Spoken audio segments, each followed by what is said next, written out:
Hello. Welcome to another edition of Speak Your Piece with Ronnie Q. I'm your host, Ronnie Q, of course. Um, Today we're going to talk about and discuss political freedoms.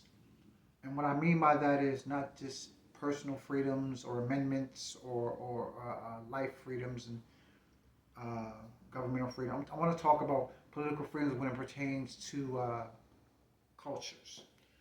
And it seems that a lot of us have become so complacent in our lives that we have become so accepting of certain behaviors.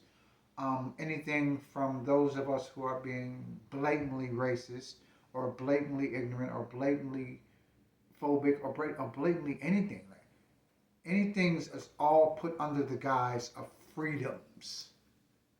Now, what do I mean by that? What I mean is this: if you look at today's societal construct, you see that the majority of us within the culture are willing to accept some of the most negative connotations that are put out there for us and go, well, that's not affecting me, or that's not affecting such and such. Well, if you stop and look at it, our culture is the one culture that's constantly being bombarded with all types of negative aspects that we are too quick and too willing to just say, oh, it's okay. It's not affecting me. It does affect us. Let's put it that way, because we're allowing it to happen. We're allowing it to go on. We're allowing it to be said and done. When does it become a detriment? Why are we so accepting and willing to take these political freedoms and have them stretched beyond recognition just as a collective and just accept it? Why are we so willing? Why are we so willing to let some of these people who are doing these things quickly become an ally, knowingly, knowingly, at how turncoat some people are? I'm not just attacking anybody else. I'm not just saying that it's just one person or one type of vibe or one type of culture. It's a majority of things that have happened within our own culture. We have such a level of divisionary tactic within ourselves that we don't even recognize it anymore. We start from the basis of not only just classism, uh, colorism, um, culturalism. We're all three of those things. We're all of the same bloodline, but except we clash amongst each other because, oh, you're from here, you're from there, you're from there. When did that become a thing? We all want to keep saying, oh, we want unification. We want unity amongst the people. We want strong pride and strength within our culture, within our belief system. But yet we are quick to undermine ourselves when it comes to trying to create a unified system that would have us more adverse and more comfortable in our strengths. We will sit there and accept the most mediocre and mediocre type of ideology and go, oh, it's acceptable because, oh, somebody else said it. But when one of us says, oh, you're being problematic, oh, you're doing too much, when does it stop? Where does the line in the sand stop? When do we draw the line in the sand to begin with? How is it that we have allowed this to go on and perpetuate so immensely that we don't even recognize ourselves anymore? We will sit back and blame politics, people, governments, officials, blatant disregard for anything. We will blame all of that instead of taking 2 seconds to look and realize that we have allowed this. We have created our own detriment. We have created our own downfall. I'm not saying that anything else is minimizing the 400 years.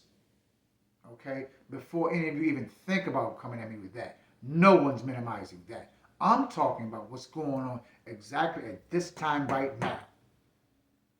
Why are we allowing so much of that to happen? Why are we so accepting of it? Where and when is it going to stop?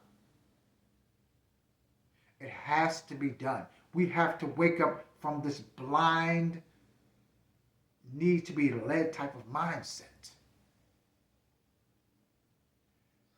If we don't become something greater, we will continue to be held at the wayside, fall to the wayside, and fall short. The one thing I say that we should do is try to educate, try to guide, try to create legacy and strength, knowledge, and belief by any means necessary. We have to create something greater for ourselves. We have given away so much of our culture, so much of our history, so much of our creativity that now the lines are blurred. And people get mad and upset when we say, hey, you can't do that because that's not you. Maybe it's time to be selfish with the culture. Maybe it's time to be, you know, an enigma with our own culture. Maybe it is. My thing is, when is it going to stop? What more are you going to give away? Our history is already diminished. And at least we're trying to learn and bring it back, create the new wave of a legacy, and have something to pass down for generations to come. When are we going to stop doing this? There has to be somewhere. There has to be something. We can talk about it till we're blue in the face, but we need to fix it. And the time is now. This has been Ronnie Q. This has been Speak Your Piece. Like, subscribe, give me your feedback. I'm also on TikTok at Divinity Poet. I'm also on Instagram at Divine Poetry. And I'm on Lemon 8 at Divine Poetry. Hit me up. Peace.